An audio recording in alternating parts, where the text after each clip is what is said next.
हमारे राष्ट्रीय नेता श्री रामदास जी आठवले साहब, इनकी आज पत्रकार परिषद है, इसलिए आप सब लोग आए, इसलिए मैं मीरा भाईंदर मेरे तरफ से आपका सबका धन्यवाद करता हूँ। वैसे ही आज बड़ी हमारे लिए, आपके लिए सबसे पहले खुशी की बात है कि हमारे राष्ट्रीय नेता आज उनका बिनविरोध निवड है, इसलिए मैं मेरे तरफ से अपने सभी भाइयों की तरफ से उनका फूल का गुच्छा देकर स्वागत करता हूँ।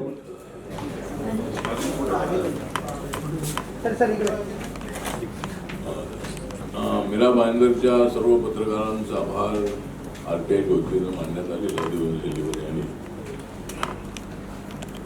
आणि आजचा दिवस असा माझ्यासाठी थोडा काही गडबडीचा होता आणि आपल्याला तिसऱ्यांदा राज्यसभेची उमेदवारी मिळाली आणि माझं नाव भारतीय जनता पार्टीने यासाठी जाहीर केलं की मी रिपब्लिकन पार्टी ऑफ इंडियाचा आहे आणि मागच्या 2 वेळेला सुद्धा मी भारतीय जनता पक्षाच्या आमदारांच्या पाठिंब्यावर मी राज्यसभेवर निवडून आलो होतो आणि मी रिपब्लिकन पार्टी ऑफ इंडियाच्या हेवी फॉर्मवर निवडून आलो होतो। काल माझं नाव बीजेपीने जर त्यांच्या लिस्टमध्ये जाहीर केलेलं असलं तरी आमदार सर्व त्यांचेच आहे, त्यांच्या पाठिंब्यावर मी निवडून येणार होतो आणि त्यामुळं बीजेपीने एनडीएचा मित्रपक्ष म्हणून माझं नाव काल जाहीर केलेलं आहे आणि आज मी नॉमिनेशन केलेलं आहे। 7 जागांच्यासाठी ही निवडणूक आहे, 2 वर्षानंतर ही निवडणूक येते आणि 7 उमेदवार निवडून येणार आहेत। त्यामध्ये इलेक्शन काय होणार नाही कारण 7च लोकांनी फॉर्म भरलेला आहे आणि त्यामुळं बीजेपीचे 3, आरपीआयचा मी 4, त्यानंतर शिवसेना एकनाथ शिंदेची, त्यानंतर अजितदादा पवार यांची एनसीपी आणि महाविकास आघाडी जी आहे त्यांचे माननीय शरदचंद्र पवार, तर अशा 7 लोकांनी फॉर्म भरलेले असल्यामुळं ही निवडणूक ही बिनविरोध होणार आहे। तर मला ही उमेदवारी देण्यामध्ये माननीय नरेंद्र मोदीजी आणि अमित शहा यांचा महत्वाचा वाटा आहे। नितीन नबीन जे नवीन बीजेपी झालेले राष्ट्रीय अध्यक्ष आहेत त्यांचा एक मोठा सहभाग आहे आणि सर्वात जास्त सहभाग आहे तो नरेंद्र मोदींना, अमित शहा यांना मला उमेदवारी मिळाली पाहिजे पटवून देण्यामध्ये देवेंद्र फडणवीस यांना यश आलं कारण रिपब्लिकन पार्टी ऑफ इंडिया चा जो पक्ष माझा आहे तर महाराष्ट्राच्या राजकारणामध्ये गेल्या 30-35 वर्षामध्ये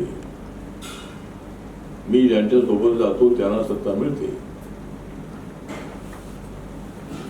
आणि मी काँग्रेस पक्षासोबत होतो, एनसीपी सोबत होतो, तेवढ्या त्यांना सत्ता मिळालेली आहे। आता मी भाजप सोबत आहे, भाजप शिवसेनेसोबत आहे, महायुती सोबत आहे आणि त्यांना सत्ता मी आल्यापासून मिळालेली आहे।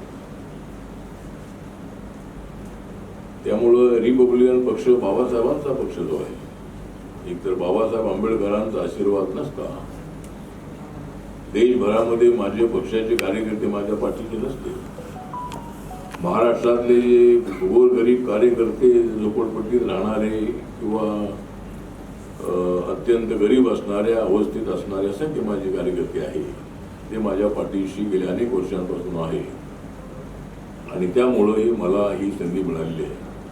आणि आता माझा म्हणजे माझा पक्ष, माझा ग्रुप आहे तो Republican party of India Athawale in the bracket या नावाने इलेक्शन कमिशन रजिस्टर आहे आणि सध्या माझा पक्ष 28 राज्यामध्ये आणि 8 केंद्रशासित प्रदेशामध्ये माझ्या पक्षाच्या शाखा आहेत अंदमान निकोबारमध्ये, लक्षद्वीपमध्ये, दादरा नगर हवेलीमध्ये, दीव दमनमध्ये अशा अनेक ठिकाणी माझ्या पक्षाच्या शाखा अनेक राज्यामध्ये आहे आणि नॉर्थ ईस्टमध्ये सर्व राज्यांमध्ये माझा पक्ष आहे. नागालँडमध्ये माझ्या पक्षाचे 2 आमदार आहेत, तर माझ्या पक्षाला त्यांना किसानी समोर मिळालेला आहे. त्यानंतर मणिपूरमध्ये माझ्या पक्षाचा एक उमेदवार लोकसभेत उभा होता, त्याला 1.5 लाख मते मिळाली होती आणि त्याही ठिकाणी माझा पक्ष रिप्रेझेंट आहे. त्यामुळं 2 राज्यामध्ये माझ्या पक्षाला त्यांना किसानी समोर मिळालेला आहे आणि आता 5 राज्यांमध्ये ज्या निवडणुका होत आहेत, वेस्ट बेंगॉल, आसाम, त्यानंतर तामिळनाडू, केरळ आणि पांडिचेरी, तर त्या 5 राज्यामध्ये मला इलेक्शन कमिशननी गन्ना किसानी संबॉल निवडणूक लढण्यासाठी दिलेला आहे. तर आता आमचा जो RPI आहे तो अजून 2 राज्यामध्ये जर रेकग्नाइज झाला तर आपल्या पक्षाला राष्ट्रीय पक्षाची मान्यता मिळेल. सध्या देशामध्ये 4च पक्ष नॅशनल पक्ष आहे.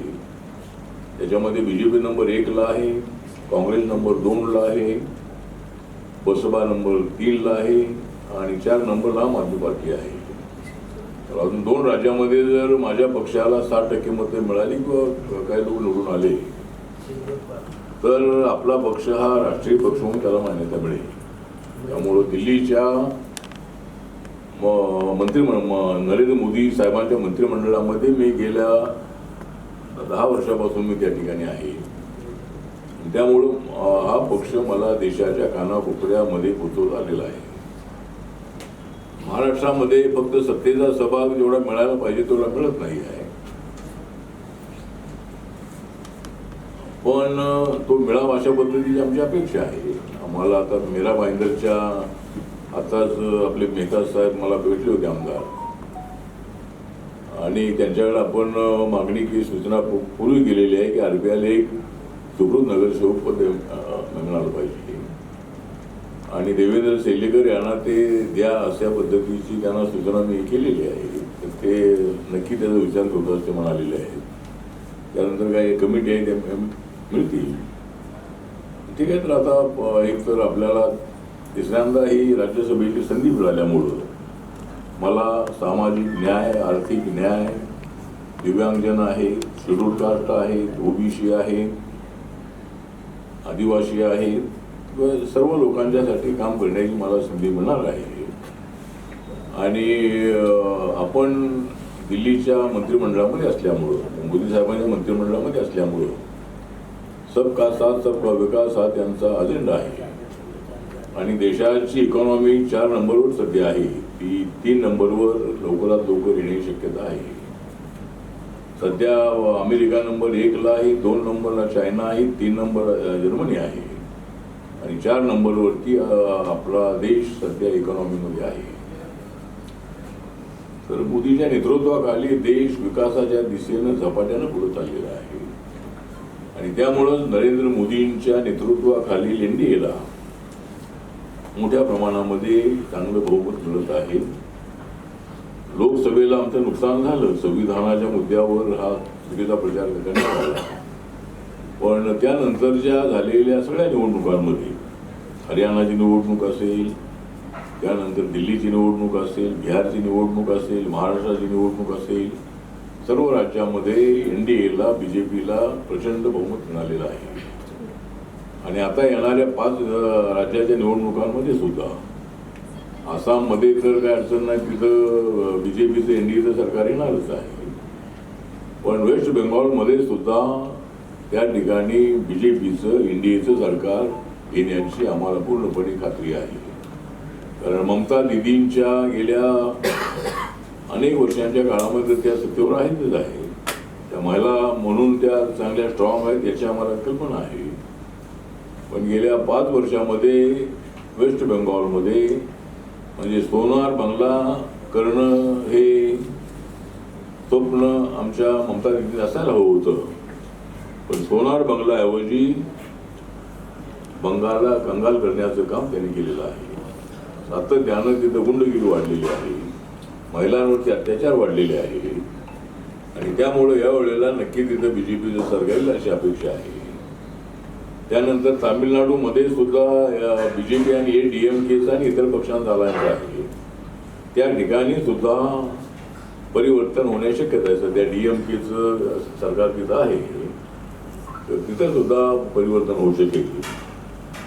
पांडेचेरीमध्ये ऑलरेडी बीजेपी आणि रंगास्वामी येणार काँग्रेस आहे, त्यांचं सरकार आहे.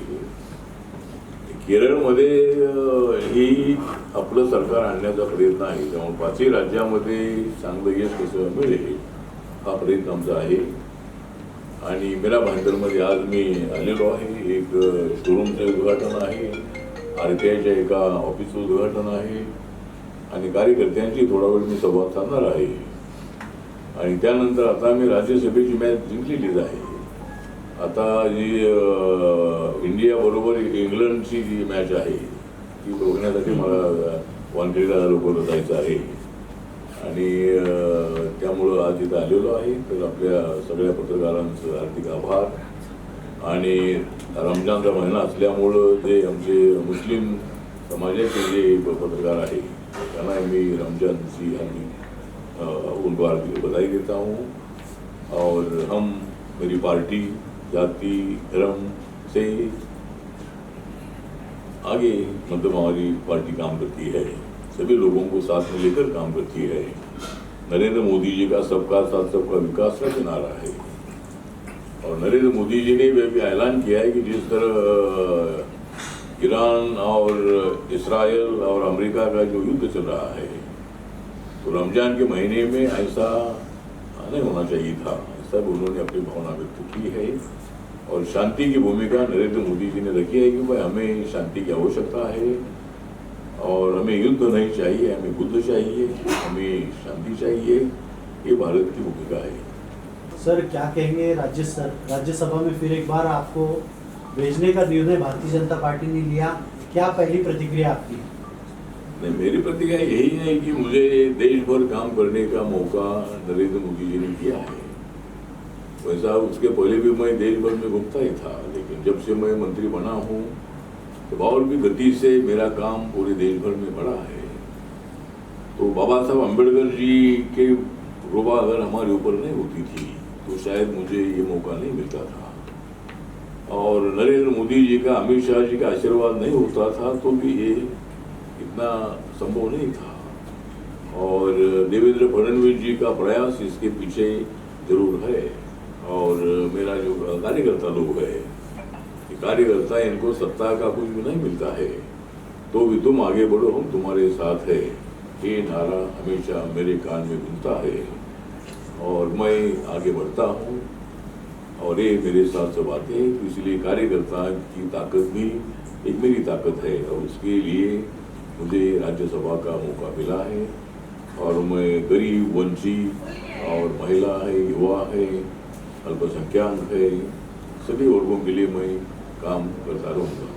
अठावले साहब, केंद्र में भारतीय जनता पार्टी आपको पद दे देती है, लेकिन निचले स्तर पर कार्यकर्ता दिल जान लगाकर मेहनत करता है, लेकिन चुनाव के मौके पर सिर्फ उसको लॉलीपॉप दिया जाता है, आश्वासन दिया जाता है, हम तुमको खौफ में ले लेंगे, हम आपके पार्टी के पदाधिकारी को बड़ा पद देंगे, लेकिन उन्हें कोई भी पद नहीं दिया जाता है. सिर्फ केवल वो चुनाव के मौके पर आश्वासन दिया जाता है. बात सही है कि बात जो आपके मन से मैं समझ हूँ कि भाई हमको नहीं मिलता है, लेकिन मिलना चाहिए. मेरी मांग हमेशा रही है.